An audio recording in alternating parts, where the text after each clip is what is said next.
Oh yeah, get you some of that right there. That'll clean up.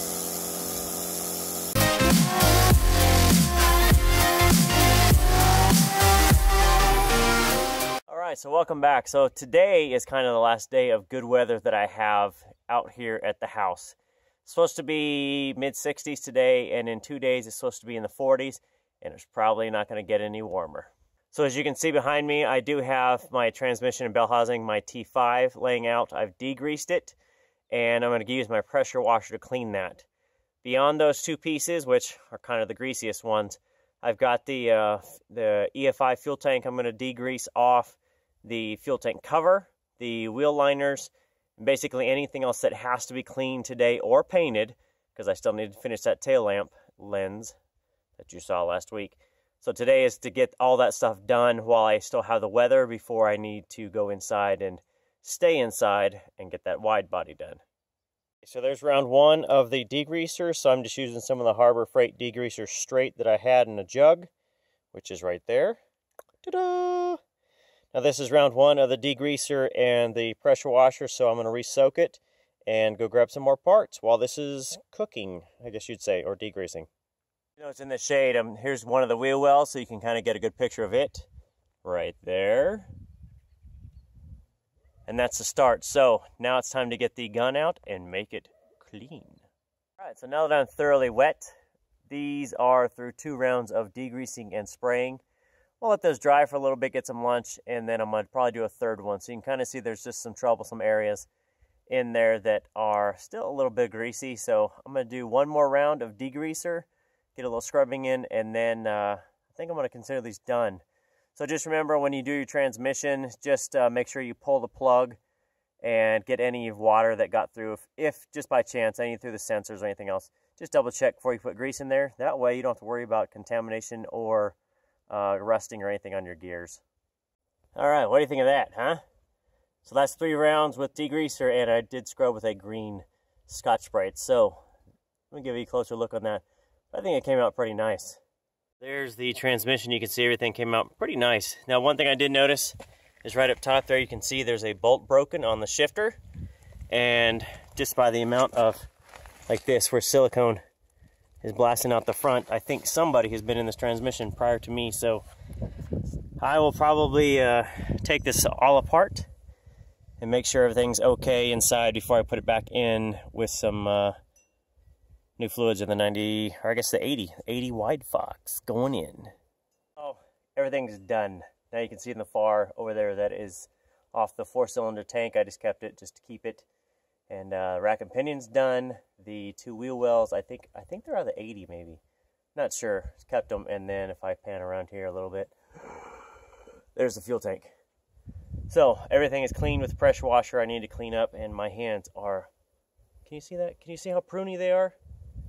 Man, this thing's been trapped in degreaser and all that stuff.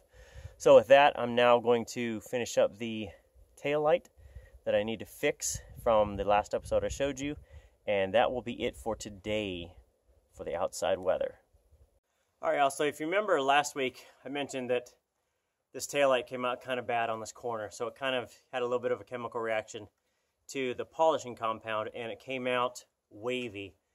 It almost looks like it's too much, but I know I didn't put too much clear on it because it's not really run, it's just pocketed and that. So first thing I'm going to do is just use some painter's tape, and I'm going to cover up all the good edges that I don't want to sand or I don't want to kind of, I guess, touch. Either way. So blue painter's tape around the edge, we'll get this covered up.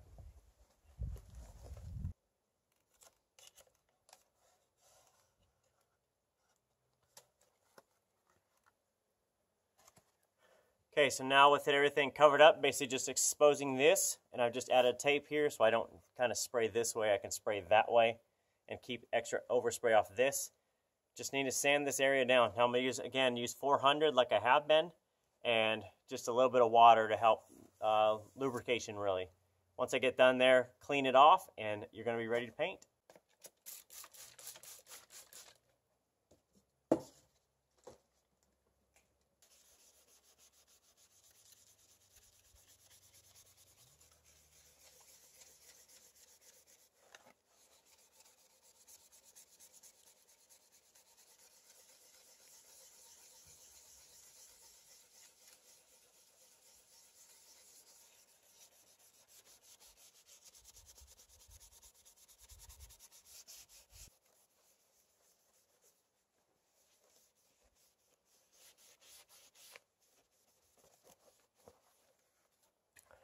Okay, so you can kind of see that I'm getting there, but you can still see a little bit of the, I guess, extra clear coat in that where it had a reaction. So this just needs a little bit more sanding, and we'll be good to go.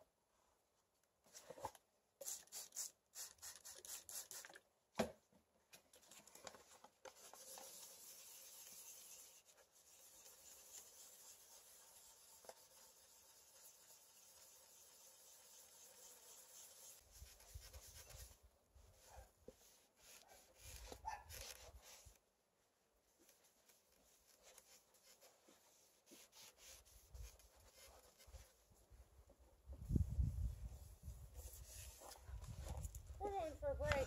Okay. What part of that are you not understanding? I guess the part that meant I was going.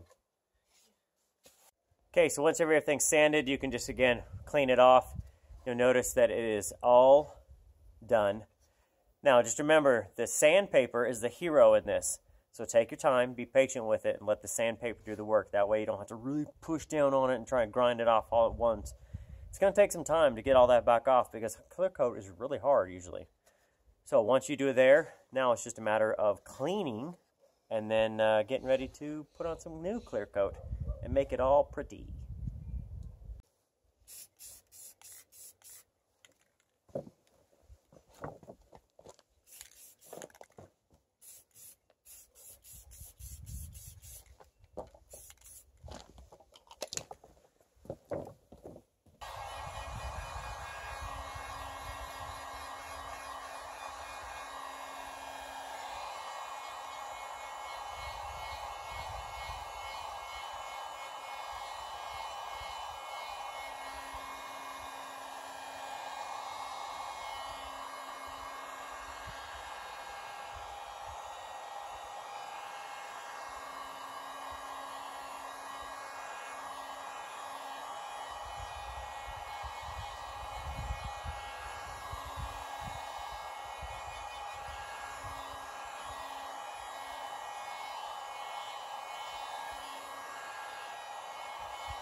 All right, so that came out much better this time.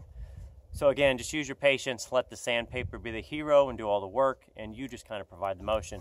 So if you notice, that's pretty good. Now, right down that line, there's still a little bit of overspray in there from last time and that, but honestly, looks pretty darn good. So I'm gonna leave it alone and not press my luck and try and push it anymore. So this now needs to be assembled up to the housing, and then it needs to go onto the car. All right, so with that, that's how you finish up some taillights, isn't it? So with this, I leave you with what a good day today was, getting everything cleaned up. I think I'm finally ready where I can now clean solely in the garage if I need to, and any painting I need to do, I think I could probably just roll up the doors, quickly paint everything, bring it right back in the shop, and that way I don't have to worry about it drying outside and that. I can always use my heat gun as a trick too. So I leave you with the view behind me of what every Camaro is gonna see out there on the track.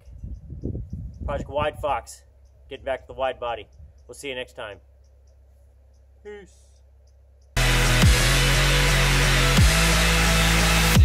You will see.